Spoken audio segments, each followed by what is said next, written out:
لا تنسوا الإعجاب بالفيديو والاشتراك بالقناة وتفعيل الجرس.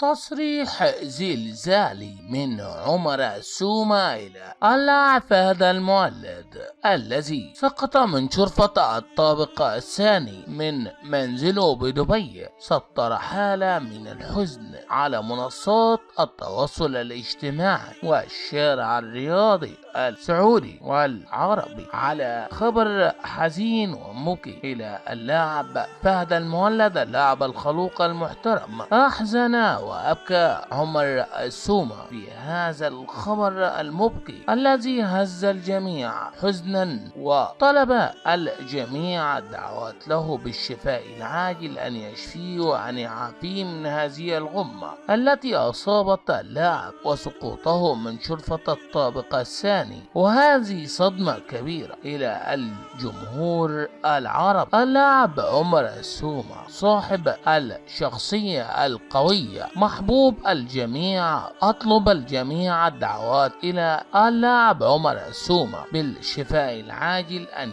يشفيه وأن يعافيه من هذه الغمة الصعيبة. عند وصوله إلى المملكة العربية السعودية في المطار، صدم وأبكى الجماهير العربية والسعودية عند وصوله إلى مطار السعودية وإقبال حافل كبير حزين من الجماهير عليه في مطار المملكة العربية السعودية. وطلبوا جميع الجماهير الدعوات إلى اللاعب الخلوق المحترم فهد المولد بالشفاء العاجل، وطلب جميع الأطباء أن يكونوا على رجل واحد ليستفيقوا هذا اللاعب من هذه الكبوة التي صدمت وأبكت الجميع وانهيار الملايين حزنا على هذا اللاعب المحبوب جدا. وعمر سومة ينهار من البكاء العارم حين علم بهذا الخبر المبكي، لأن هذا اللاعب لعب مع بعض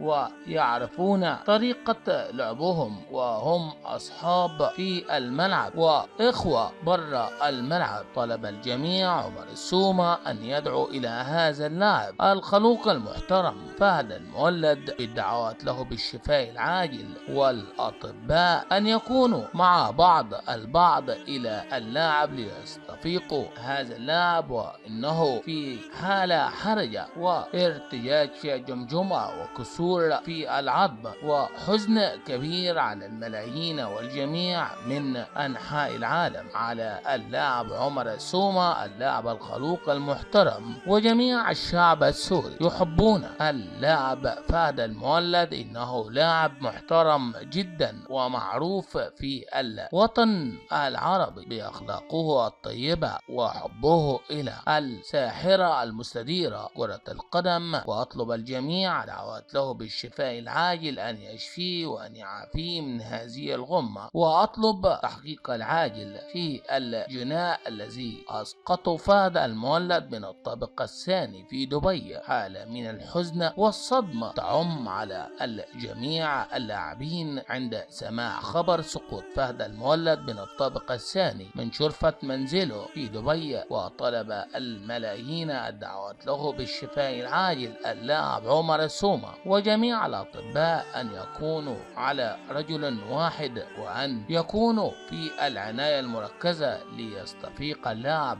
فهد المولد ليتحدث عن من هم الجناة الحقيقيون الذين ارتكبوا هذه الجريمة الشنعاء. وخبر يهز المملكة العربية السعودية حزنا على اللاعب فهد المولد الذي جدت مواقع التواصل الاجتماعي في الأيام الأخيرة عن حالته الصحية، وطائرة خاصة لنقل فهد المولد من دبي للرياض لإنقاذ حالته الحرجة. يا رب يشفي فهد المولد إلى أسرته ويحفظ على هذا اللاعب من الصدمات التي ارتطمت رأسه. وكشفت تقارير صحفية تطورات الحالة الصحية للسعودي فهد المولد لاعب نادي الشباب السعودي الذي تعرض لسقوط من شرفة الدور الثاني من منزله في دبي صباح الصبح يوم الخميس الماضي، وتحدثت وقالت صحيفة الشرق الأوسط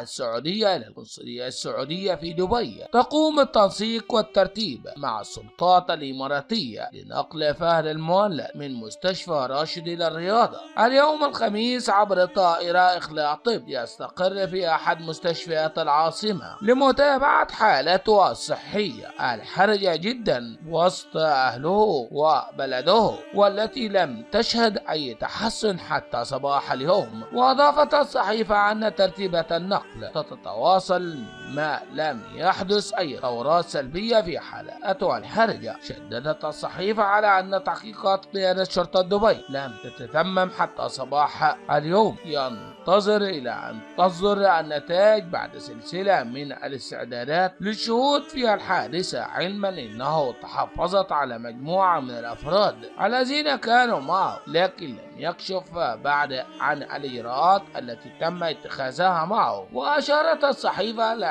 أن وجه النجم السعودي فهد المولد لم يتأثر إطلاقا على الإطلاق بحسب شهود عيان، حيث أن وجهه كان سليما جدا من أي خدوش أو انتفاخات، وكذلك عيناه فيما بدأ وكأنه نائما بشكل طبيعي على سرير العناية المركزة، لكن الضربات كانت كبيرة للغاية على قاع جمجمته ورقبته وكذلك انحاء جسمه. وسعت تحريات شرطة دبي لتفريغ الكثير من الكاميرات القريبة من محيط الحادثة، لكن تسريبات صحيفة قالت أن الشرطة لم تكشف عن كاميرا مباشر توضح شيئا ما، لكنها تتواصل البحث والتدقيق في الكثير من الكاميرات المتاحة على هذا اللاعب فهد المولد، الذي جدت مواقع التواصل الاجتماعي حزنا على سقوطه من شرفة منزله، وطلب جميع كل المحبين إلى فهد المولد الدعوة إلى هذا اللاعب بالشفاء العاجل، أن يشفيه وأن يعافيه من جميع الأمراض التي تدخل جسده. فهد المولد صاحب الشخصية القوية محبوب الملايين من جميع أنحاء العالم، تصدرت فيديوهات عبر منصات التواصل الاجتماعي عن حالته الصحية ونقله بطائرة خاصة إلى المملكة العربية السعودية بطائرة إخلاء طبي خاصة، وسط حالة من الحزن الشديد على اللاعب فهد. مساعد المولد هو لاعب كرة قدم سعودي يلعب في مركز الجناح والهجوم مع نادي الشباب في دوري المحترفين السعودي ومنتخب السعودية لكرة القدم. ولد فهد المولد في جدة السعودية، ومنذ سن مبكرا جدا أصبح يعرف بموهبته الكروية البارزة في المنطقة المحيطة به. في 7 فبراير 2022 وعندما كان يبلغ من العمر 16 عاما فقط لعب فهد مباراته الأولى في مشواره الاحترافي ضد الرائد، بعد أن لعب الكثير من المباريات بشكل منتظم في دوري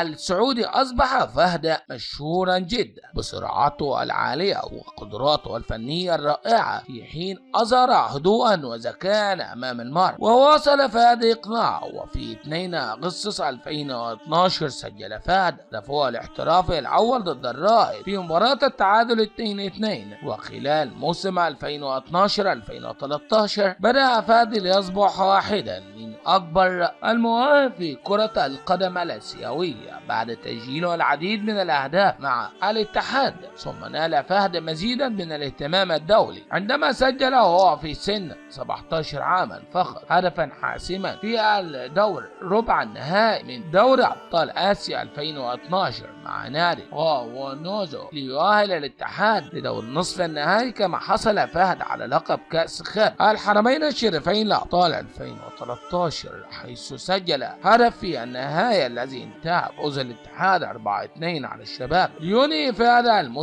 موسم 2012-2013 بتسجيله 10 أهداف في 31 مباراة في جميع المسابقات، وسط صدمة كبيرة على الجميع بخبر الطائرة الخاصة تنقل فهد المولد وهو في حالة حرجة جدا من دبي للرياض لإنقاذ حالته الحرجة. واللاعب نادي نادي الشباب السعودي الذي تعرض لسقوط من شرفة الدور الثاني من منزله في دبي صباح الخميس الماضي، وسط حالة من الحزن الشديد على جميع كل محبي والشارع الرياضي السعودي بكامله. طلب له الدعوات له بالصحة والعافية وأن يشفيه الله من جميع الأمراض التي تدخل جمجمته وجسمه. في 7 مايو شارك المولد في أول مباراة له مع النادي الأسباني بعد دخوله عند الدقيقة 80 بدلا من أيناس بورهادي، وكانت نتيجة 3-0 لصالح فريق، وقد انتهت على نفس النتيجة ليصبح فهد أول لاعب سعودي يشارك في الدوري الأسباني بالتاريخ. وأوقفت اللجنة السعودية للرقابة على المنشطات فهد المولد عاما واحدا بعد ثبوت تعاطي المنشطات